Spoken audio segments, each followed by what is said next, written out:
trésorière de la Ligue des électrices tunisiennes vous êtes la coordinatrice de ce projet.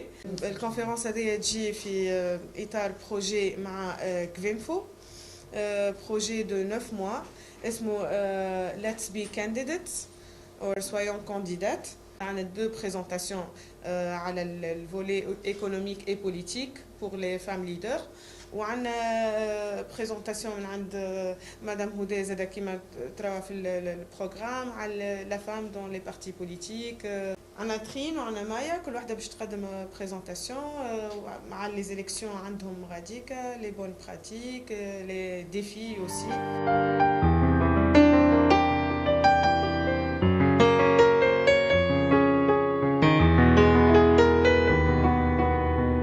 لقاءنا هذا يندرج في إطار مواصلة التعاون بين ليت وجمعية النساء البرلمانيات لتبادل التجارب والخبرات بين الجمعيتين. الهدف منه هو دعم ومناصرة المرأة القيادية حتى يعني تحقق ذاتها وتستغل خبراتها وكفاءاتها حتى ترتقي إلى المناصب العليا وتكون شريك فاعل في الحياة السياسية على أساس المواطنة وعلى أساس المساواة. I'm Sana Ghnima. I'm president of the Association Women and Leadership, Family Leadership. Our approach is so deep when we look at young candidates, especially in regions. So we put the focus on the economic strengthening of young people to make them taking part to the political life. I was media relation head in the media relations. I wanted to give a very quick presentation of parties in Tunisia. It's relevant for our guests to understand the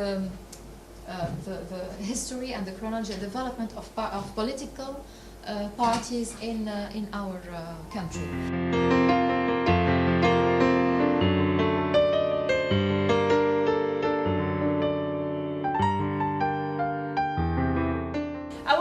Tell you about being in the parliament. But first of all, I would like to thank you all very much for coming today. As a Dane, as a member of the parliament in Denmark, I believe that if you really want to be a good politician, you have to get the impressions from the real life, not from politics. So you have to have some good friends in politics, but you also have to hold on to your old friends and your family. You have to be professional.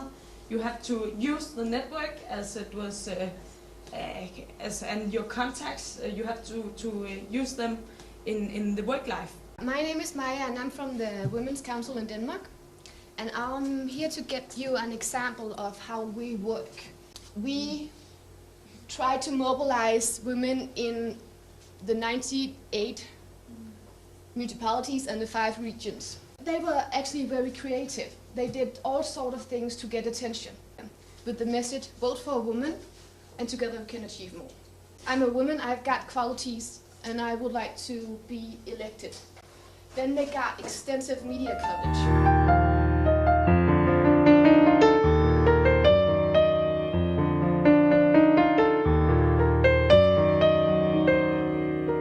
بالنسبة للقاء اليوم كان لقاء ثري، نقاش كان هادف، الحضور كان متميز. ركزنا احنا في التوصيات نتاعنا على خاصة التناصف والتناوب في القائمات الانتخابية نظرا لضعف تواجد الشباب داخل المشهد السياسي.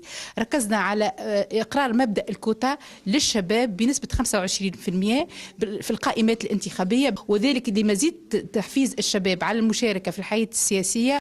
This has been a interesting day and we've seen some great perspectives on how to engage women in the political life in Tunisia.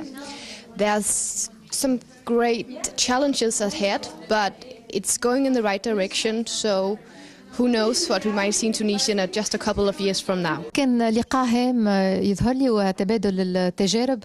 سمعنا تريني برامسمان البرلمانية من البرلمان الدنماركي تحكي على تجربتها بالنسبة قبل الانتخابات، كيفاش بدأت معناتها عامين قبل، كيفاش حضرت للانتخابات، البورت بورت اللي عملته، تجربتها في الشارع.